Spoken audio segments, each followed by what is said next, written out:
अस्सलाम वालेकुम दोस्तों।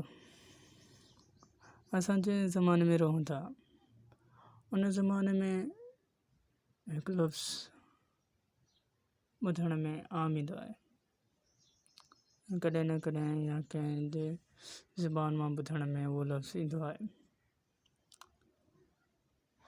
छा तव्हांखे ख़बर आहे उहो लफ़्ज़ कहिड़ो आहे? उहो लफ़्ज़ साइंस आहे।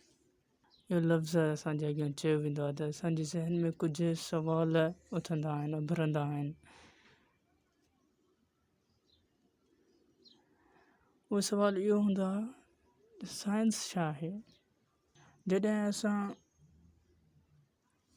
स्कूल वेंदा आहियूं त पहिरीं क्लास में इन ॻाल्हि जो असांखे ज़िक्र न मिलंदो आहे, ॿिए क्लास में इन ॻाल्हि जो ज़िक्र न मिलंदो आहे, बल्कि जीअं टे क्लास में ईंदा आहियूं त पोइ असांखे थोरी जनरल नॉलेज जे तौर ते हिकु शइ वरी ॿुधाई वेंदी आहे ऐं उन में समाजी अभ्यास जो बि हिसो मिलियलु हूंदो आहे ऐं कुझु आम ज़िंदगी जी ॻाल्हियूं बि उन सां गॾोगॾु साइंस जे बि हूंदियूं आहिनि।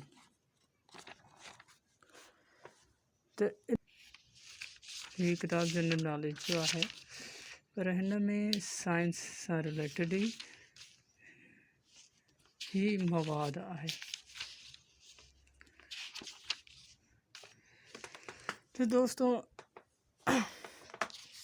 त इन सां त असांखे ख़बर पए थी त साइंस असांजी ज़िंदगीअ जो वॾे में वॾो अहम हिसो बणिजी वई आहे। इन जे सवाल जो जवाबु असां अॻिले वीडियो में ॾींदासीं ऐं हुन ते तफ़सील सां ॻाल्हाईंदासीं।